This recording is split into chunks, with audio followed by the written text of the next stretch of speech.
أعوذ بالله من الشيطان الرجيم بسم الله الرحمن الرحيم ننزل القرآن ما هو شفاء ورحمة للمؤمنين সকল প্রশংসা সে রব্বুল আলামিনের, যে রব্বুল আলামিন আমাকে এবং আপনাকে এবং সকল মানুষকে এবং সকল মাখলুকাতকে 18,000 আমরা বলি, আসলে এর চেয়ে অনেক সৃষ্টিজীব রয়েছে আল্লাহর জগতে।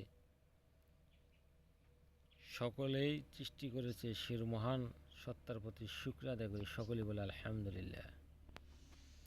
প্রিয় দর্শক ভাই বোনেরা, আজকে যে তদবিরটি দেখতেছেন আশিকের মনে প্রেম সৃষ্টি করার,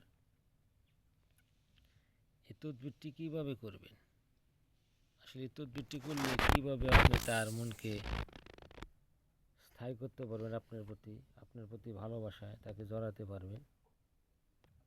এই তদবিরটি কিন্তু খুবই একটি গুরুত্বপূর্ণ তদবির। এই তদবিরটি কিন্তু অবশ্যই কার্যকারী। এই তদবিরটি সরাসরি আমি আপনাদেরকে বই থেকে দেখাবো যাতে আপনারা এই কাজটি খুবই সহজে কাজটি করতে পারেন। এই কাজটি আমি নিজে করেছি, সেজন্য আপনাদেরকে মাঝখান থেকে এই তদবিরটি দেখাইতেছি। এই তদবিরটি হলো আপনি কিভাবে করবেন, আসেন সেটা সরাসরি দেখে আসি বই থেকে এবং জেনে ভালোভাবে কাজটি করার চেষ্টা করব। এখানে অবশ্যই এর পুরো বাংলা এবং আরবি সহ দেখতেছেন। নিয়ম: কারো মনে প্রেম সৃষ্টি করতে চাইলে এই নস্কা 7টি বানানোর সময় পবিত্র থাকিতে হবে এবং রোশনি কালি দ্বারা লিখিতে হইবে এবং আংটি বা তাবিজ বানিয়ে সাথে রাখতে হবে। তার নাম আদৌ লিখতে হবে। ইনশাল্লাহ কাজ হবে। অন্যায় কাজে নিষেধ। নস্কাটি এই: তাবিজ ব্যবহার করার সময় দোয়াটি 15 বার পড়তে হবে।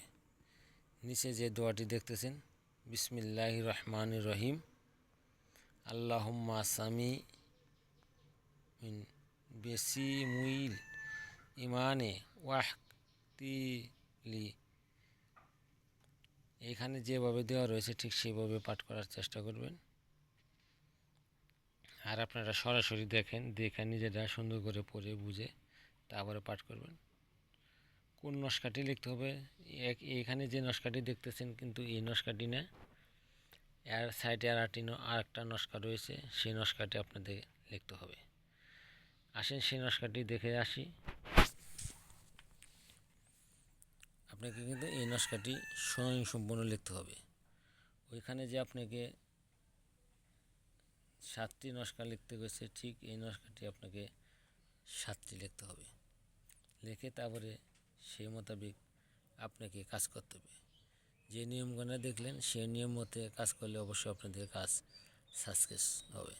যারা চ্যানেলটি সাবস্ক্রাইব করেন না, সাবস্ক্রাইব করে দেবেন, চ্যানেলের সাথে থাকবেন এবং এই তদবিরটি সুন্দর করে লিখে করার চেষ্টা করবেন। আমি জুম করে আপনাদেরকে আরও ভালো করে দেখাইতেছি, দেখেন যাতে আপনারা কাজ করতে পারেন।